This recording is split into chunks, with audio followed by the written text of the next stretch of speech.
Hey, I'm Anna, and if you're into crypto, you've probably heard of the term self-custody, but what does it really mean? Let's break it down. What is self-custody? Self-custody essentially means that you are the sole owner of your crypto. Nobody knows what it is, nobody can spy on it, nobody can check what you have because they don't know anything about you. You are the custodian of your crypto. The opposite of self-custody is having a custodian. A custodian in this case would be a bank, an exchange, or anybody else who would have access to your crypto. There are plus sides to having a custodian, but most of the time it is a risk that nobody should be having to take. For example, if that exchange or bank has some sort of issues and they go out of business, your funds could go down with them. That is exactly the opposite of what self-custody is. Self-custody means that nobody has access to it, nobody knows anything about you. Nobody can have remote access or have any questions about what your crypto is. You would be in full control of your own money, and that's kind of the point of self-custody. Why do people say, not your keys, not your coins?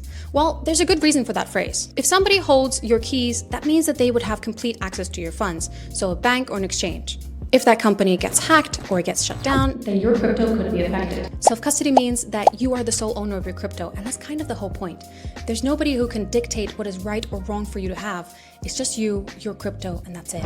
Is self-custody risky? Well, it kind of can be, but only if you're careless. Losing access to your private keys means that you would also lose access to your crypto.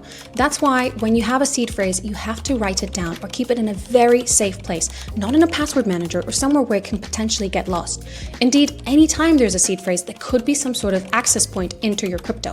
The good news is that we have evolved past the need for having seed phrases, and that's what Tangem is all about. You wouldn't have a seed phrase, and that means that you wouldn't have anything that is associated with a potential loss of funds. The only way that somebody can get access to your crypto is if they have 3 physical units of your cards and the access code.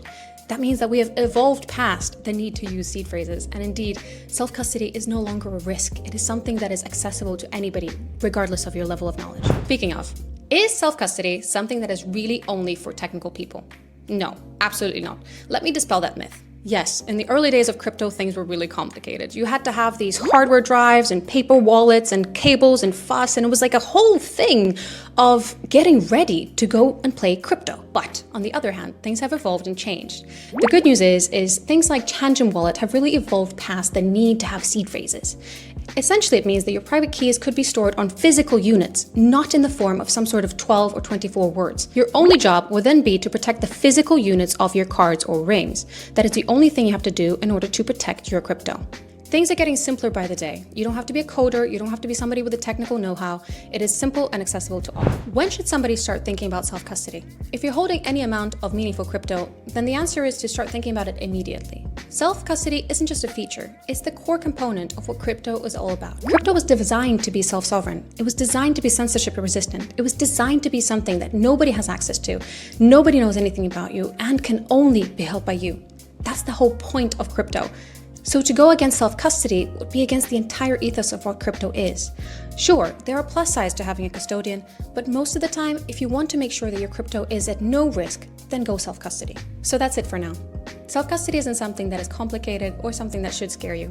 It is simple and easy, and with the evolution of the next generation of wallets, it is something that anybody can use today. So find out more about Tangem, and of course, be sure to stay safe out there and keep in mind that self-custody is the future of crypto.